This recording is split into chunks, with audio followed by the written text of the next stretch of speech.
আসসালামু আলাইকুম, কেমন আছেন সবাই? আশা করি সবাই ভালো আছেন। যে যেখান থেকে এই ভিডিওটি দেখছেন সবাইকে শুভেচ্ছা জানাচ্ছি আজকের ভিডিওতে। জানিয়ে দিব কুয়েতের সর্বশেষ খবর।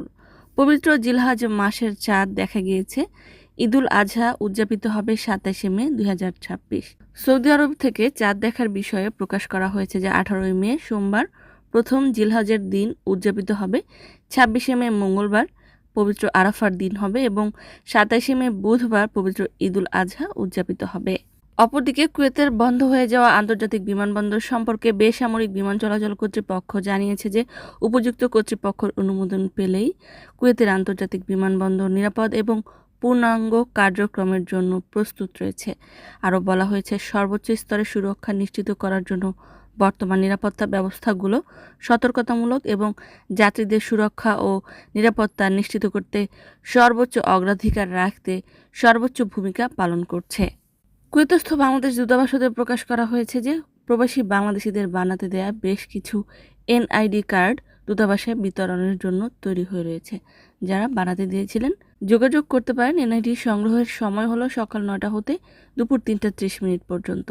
অপরদিকে বিশেষ অভিযান সম্পর্কে স্বরাষ্ট্র মন্ত্রণালয় জানিয়েছে যে কুয়েত মিউনিসিপ্যালিটি টিম এবং ক্যাপিটাল গভর্নরেট সিকিউরিটি ডিরেক্টর সহায়ক টহল দলের মাধ্যমে বিশেষ অভিযান চালিয়ে কুয়েত সিটি এলাকায় এবং বেনিদ আলগড় এলাকায় একটি পুরাতন বাড়ির প্রাচীর ঘেরা পেছনের আঙিনার ভেতরে খাদ্যপণ্যের গুদাম, রেস্তোরাঁ এবং শ্রমিকদের আবাসন হিসেবে ব্যবহৃত একটি অবৈধ স্থানকে জব্দ করেছে।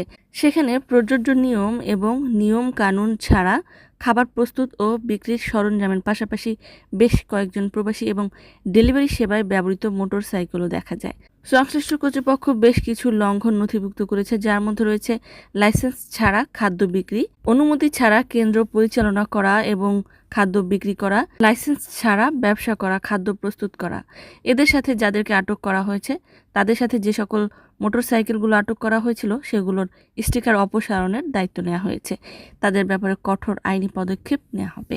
অপরদিকে মধ্যপ্রাচ্যের অন্যতম বৃহত্তর দেশ সংযুক্ত আরব আমিরাতে আবারও হামলা করা হয়েছে। দেশটির পশ্চিম সীমান্ত এলাকা দিয়ে শত্রুপক্ষের ৩টি ড্রোন পরিচালিত করা হয়। এর মধ্যে প্রতিরক্ষা মন্ত্রণালয়ের কর্মীরা ২টি ড্রোনকে সফলভাবে প্রতিহত করে। তবে একটি ড্রোন আল ধাফরা অঞ্চলের বারাকা পারমাণবিক বিদ্যুৎ কেন্দ্রের আভ্যন্তরীণ সীমানায় আছড়ে পড়ে। সংযুক্ত আরব আমিরাতের এই হামলার প্রতি তীব্র নিন্দা জানিয়েছে কুয়েত এবং ওমান। সম্মানিত ভিউয়ার্স, আজকের মতো এই ছিল আপডেট। পুরো ভিডিওটি দেখার জন্য ধন্যবাদ। এই ধরনের ভিডিও পেতে চাইলে ইউটিউব চ্যানেলটিকে সাবস্ক্রাইব করে দেবেন, ফেসবুক পেজটিকে লাইক এবং ফলো করে দেবেন। যারা পূর্বেই করেছেন সবাইকে ধন্যবাদ। আজকের মতো বিদায়। আল্লাহ হাফেজ।